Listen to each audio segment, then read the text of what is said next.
masa penantian seorang perempuan untuk boleh menikah lagi karena diceraikan oleh suami atau ditinggal mati oleh suami.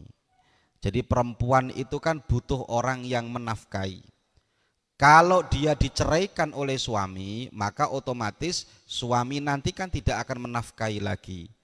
Maka dia butuh orang yang menafkahi lagi. Lah, masa iddah itu perpindahan dari suami yang pertama untuk menikah lagi dengan suami yang kedua. Namanya apa? Masa iddah, masa penantian seorang perempuan untuk boleh menikah lagi.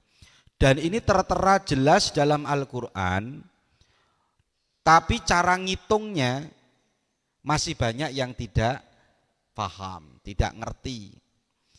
Maka bagian yang pertama, ini perlu sampean tulis, yaitu adalah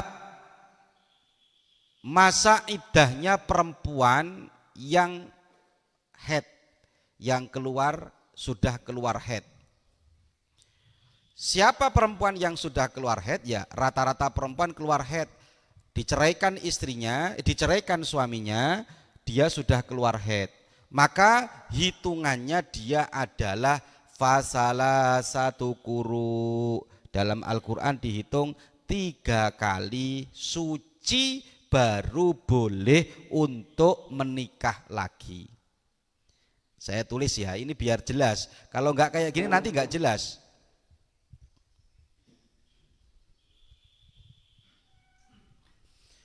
Jadi kalau dihitung, maka perempuan yang diceraikan dia sudah haid itu hitungannya adalah 3 kali suci. Dalam madhab kita, madhab Syafi'i pakainya kuruk diartikan suci, tapi kalau madhab Hanafi diartikan haid. Kita ikut madhab kita, madhab Syafi'i. Berarti kalau kita 3 kali suci hitungannya seperti ini. Tuhrun, suci, haid,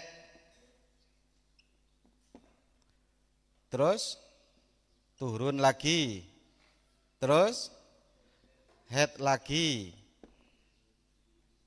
turun lagi, terus haid lagi.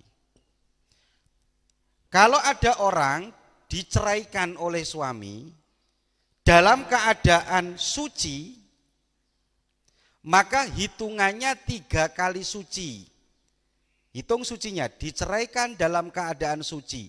Ada perempuan diceraikan dalam keadaan suci, tidak dalam keadaan haid. Walaupun sucinya masih tinggal 1 hari. Jangankan 1 hari, tinggal 3 jam tetap dihitung. Ada laki-laki ngomong, kamu tak cerai dalam keadaan suci. Setelah dicerai dalam keadaan suci, 3 jam haid. Maka sucinya dihitung 1. Kan 3 kali suci kan? 1 haid, 2 haid, 3. Sudah berapa kali suci ini? 3.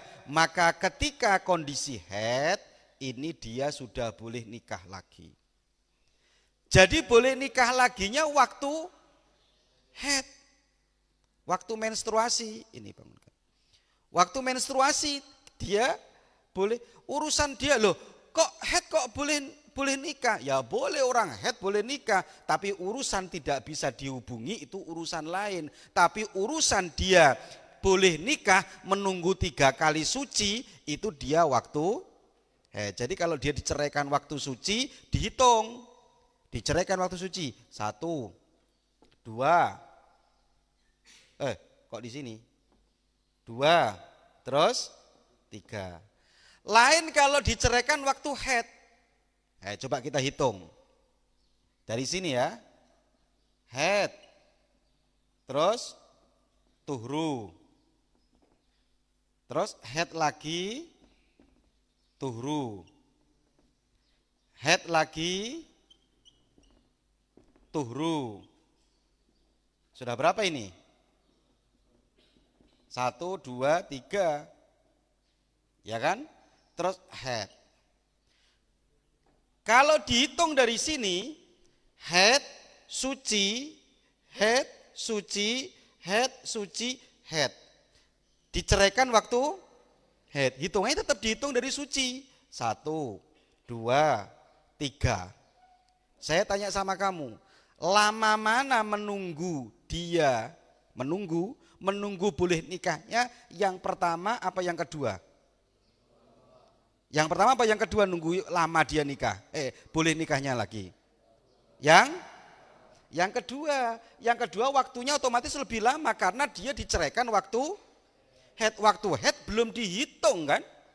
Belum dihitung melakukan masa iddah. Masa iddah kan sih nunggu headnya selesai baru suci. Tapi kalau tadi itu suci diceraikan langsung dihitung masa iddah. Berarti kan lebih lama ini. Maka kata para ulama, orang yang menceraikan istrinya dalam keadaan haid hukumnya haram. Termasuk cerai yang bid'ah. Bahkan Sayyidina Umar mengatakan, kalau ada laki-laki menceraikan istrinya dalam keadaan haid, rujuk dulu. Jangan. Nunggu suci kalau memang dia betul-betul niat menceraikan, ceraikan dalam keadaan suci. Alasannya kenapa? Karena kalau diceraikan waktu haid akan menambah waktu dia, memperlama waktu dia untuk menyelesaikan masa iddah. Ini kan kalau ini kan langsung suci, langsung dihitung haid, suci, haid, suci, selesai haidnya. Kalau diceraikan waktu haid, waktu menstruasi, maka haid dihitung enggak? Enggak, baru dihitung suci 1, 2, 3, sik nunggu haid lagi. Maka menceraikan perempuan dalam keadaan haid hukumnya haram dan dikatakan perceraian yang bid'ah. Paham enggak? Ayo, paham enggak ini? Yang besar-besar paham enggak? Jawaban, jok menengai. Paham enggak? Tuh. Atau yang bid'ah yang ada 2. Diceraikan waktu haid atau diceraikan waktu suci tapi sudah dihubungi. Contoh, mareka perang, suami istri, dang deng, si suami selesai jarak 2 hari, gak seneng sama istrinya dicerai. Loh, sudah dihubungi dicerai. Habis manis sepah dibuntel. Dan kurang ajar ini namanya. Ini Apin ini. Lihat sini. Ini hukumnya juga haram. Kenapa kok haram? Khawatir hubungan tadi itu menjadikan dia hamil.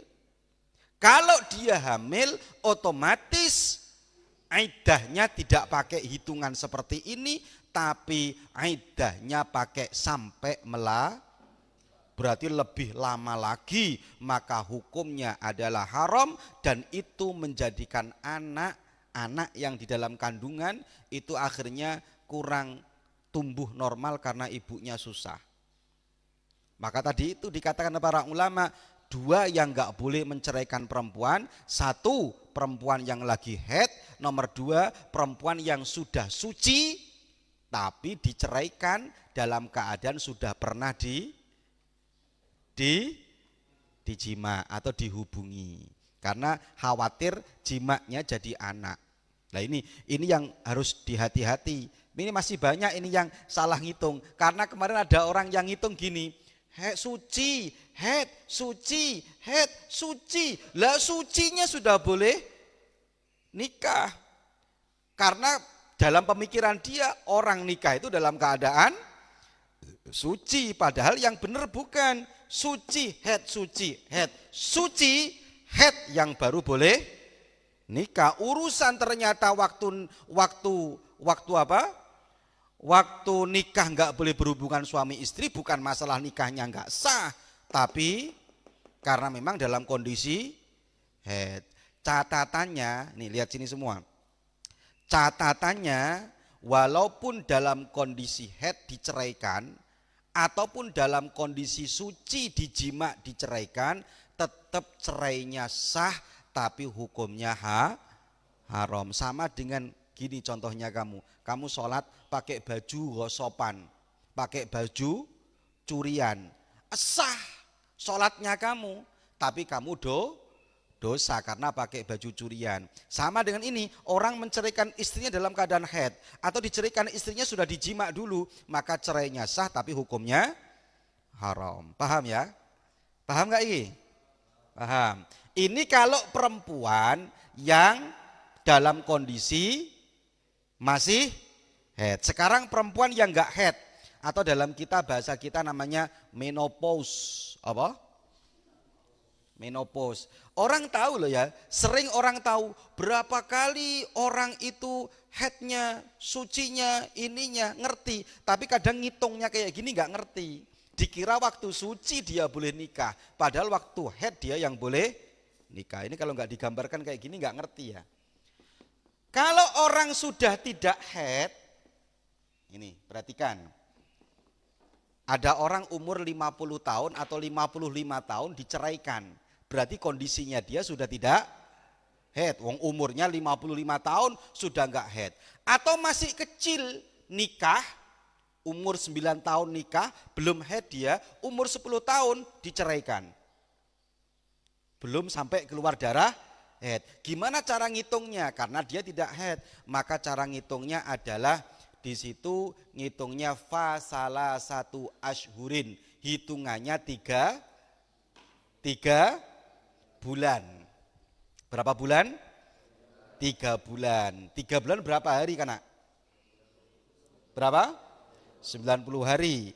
Ya, jadi kalau Aisyah itu dalam Al-Quran fa'iddatuhunna salasatu ashhurin. Iddahnya dia 3 bulan. Hitungan 3 bulannya begini, hitungannya kamu pakai hari saja. Jangan pakai bulan. Iya kalau cerainya di awal bulan, enak. Tanggal 1, tanggal 2, tanggal 3, tanggal 4, enak. Tapi kalau kamu cerainya pakai hitungan hari, berarti berapa hari 3 bulan? Berapa Mas? 30 kali 3 berapa? 90. Maka hitungan kamu, contoh, ini lihat semuanya ini, lihat ini siapa ini? Lihat ini, ada orang laki-laki bulan pertama diceraikan tanggal 15. Tanggal berapa? Bulan kedua genap 30 kan? 30 kan? Bulan kedua karena dia diceraikan tanggal 15. 30 oke, selesai. 30 oke, selesai. Bulan ke sini mestinya sudah selesai masa iddahnya. Betul enggak? Karena hitungannya berapa bulan? 3 bulan. Tapi karena di sini hanya 15, maka kata para ulama wa yakmalul munkasir, yang pecah atau yang kurang ini disempurnakan di bulan yang keempat. Kalau di sini 15 kurangnya, berarti di sini ditambah 15 lagi. Berarti maka dia boleh nikahnya adalah ketika tanggal 16-nya boleh menikah. Bukan di tanggal 1.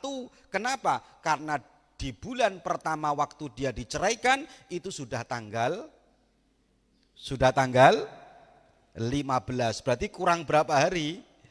15 hari. Menggenapi 15 hari maka ditaruh di sini. Di bulan yang keberapa ini? 4. Bulan pertama kurang, bulan kedua genap, bulan ketiga genap. Mestinya selesai wong 3 bulan, tapi karena bulan yang pertama masih kurang umurnya, maka ditambahi di bulan yang keempat sesuai dengan kekurangannya tadi di sini. Ya kan?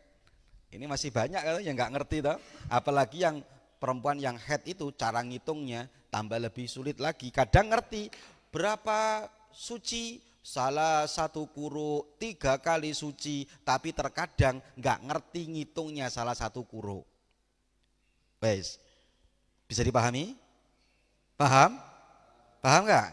Yes. Saya lanjut kalau paham. Kemudian yang selanjutnya adalah ditinggal wafat. Nomor berapa ini berarti? Nomor 3, yaitu perempuan yang ditinggal wafat, ditinggal meninggal oleh suaminya. Lain lagi, kalau ditinggal mati oleh suaminya sudah tidak melihat haid atau tidak haid, tapi kalau ditinggal wafat oleh suaminya maka dalam Al-Qur'an yatarabbasna bi anfusihinna arba'ata ashhurin wa ashra. Maka dia menunggu dirinya untuk boleh menikah lagi, yaitu nunggu 4 bulan 10 hari. Berapa? Tulisan. Kalau ditinggal wafat 4 bulan 10 hari. Hitung aja sudah. 4 bulan 10 hari. Kalau ini nggak perlu hitung-hitungan karena sudah jelas pakainya hari, nggak ruwet. Kalau yang tadi kan ruwet karena pakainya head. Kalau yang ini hitung-hitungannya cuma 140 hari selesai. 140 hari dia sudah boleh nikah lagi. Yang keempat, yang terakhir, wa ingkanat hamilan.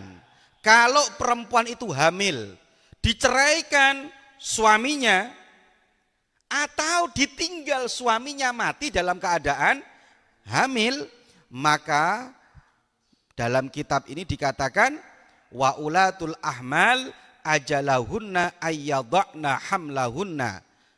Dalam madzhabul arba'ah sawa'un kanat az-zaujah mutallaqatan au mutawaffa anha zaujuha. Kalau perempuan yang hamil maka ajalnya atau masa habis iddahnya itu dia sampai melahirkan. Ini yang terakhir, yang hamil ini, ingat-ingat, yang hamil ini penutup dari semuanya.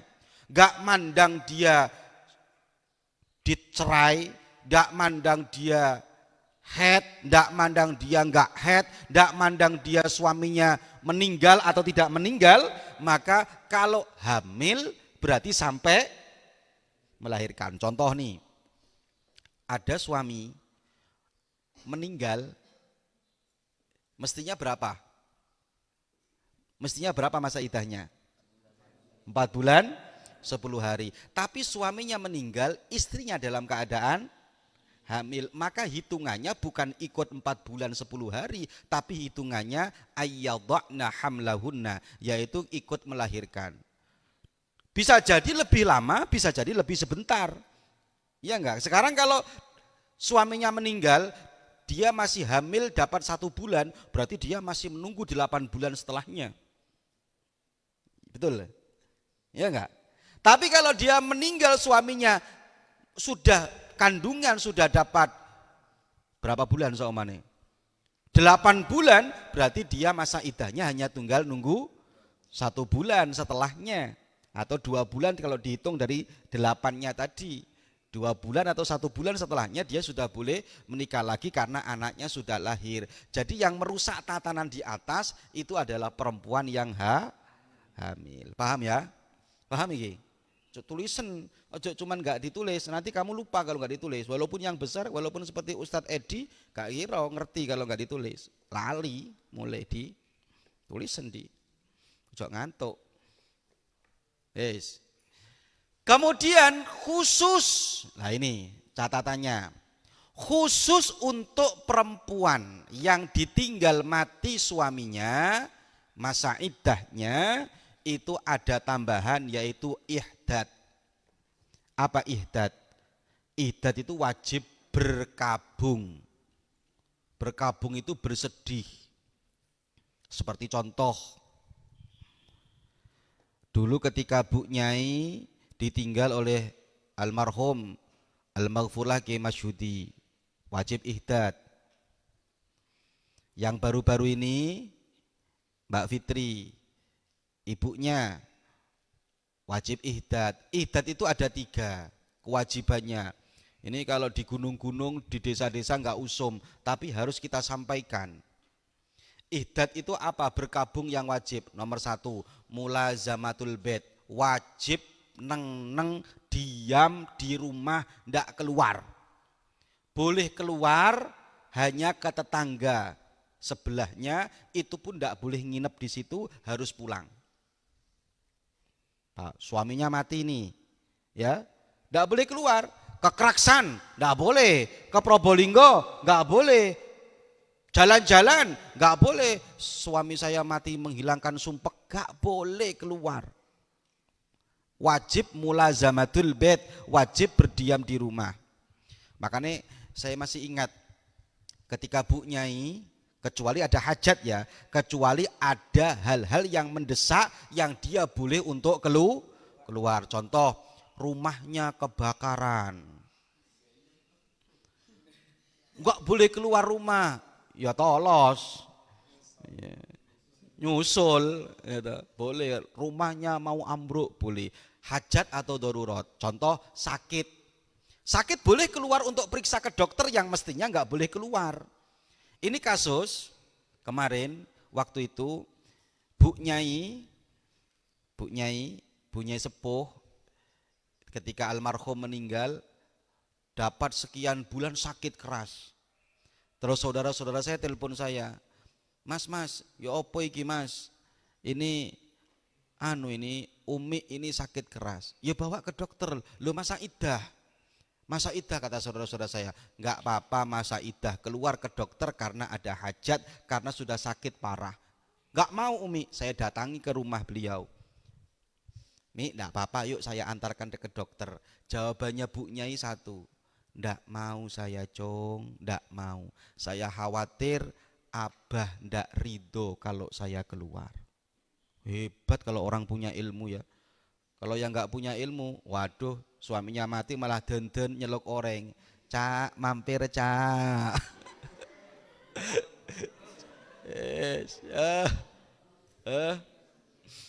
Lah, enggak mau. Ayo Mi, enggak apa-apa Mi. Saya bawa ke dokter. Enggak mau. Saya khawatir Abah enggak ridho dan Abah godop, dan khawatir saya takut Abah disiksa kalau saya keluar. Wah hebat ini. Akhirnya saya ngalah, akhirnya Umi tak datangkan dokter. Enggak boleh, enggak mau. Katanya enggak boleh ketemu laki-laki, enggak usah. Bingung tambahan saya, sakit parah. Akhirnya saya ke dokter, saya tanya sakitnya beliau apa, saya mintakan obat. Saya kasih, loh kamu dapat mana? Saya mintakan obat diminum, akhirnya diminum sembuh. Yo anak kudu ngono iku, bingung kalau nggak kayak gitu. Kamu ke dokter, dibawa dokternya nggak mau. Akhirnya dicarikan obat. Untungnya dokter itu kan biasanya kalau nggak diperiksa kan nggak mau. Saya kasih penjelasan, ini nggak bisa diperiksa dokter karena orangnya gini. Dokter kan nggak ngerti masalah iddah. Mana ada hukum seperti itu katanya. Tapok lah gini saya. Nggak ngerti awak Pak dokter. Akhirnya tak kasih tahu, tak. Akhirnya dikasih obat. Nggih pun Gus, enggak apa-apa. Kasih obat, kasihkan. Sembuh. Kasusnya seperti ibunya Mbak Fitri ini juga luar biasa. Ibunya Mbak Fitri itu ketika di sana Ning ini meninggal. Terus tanya sama Ning boleh enggak? Fitri kan wisuda kan kemarin? Wisuda sanat. Boleh enggak saya ke pondok Ning? Karena bapaknya enggak ada, biar saya yang ke pondok. Terus tanya sama saya Ning, gimana? Enggak boleh. Enggak usah, ini bukan darurat. Biar sudah wisuda, biar diwakilkan yang lain. Kita doakan ibunya Fitri tambah barokah, bapaknya tambah barokah. Saya ngomong kayak gitu karena bapaknya meninggal. Loh, ya apa nanti Bi? Enggak masalah.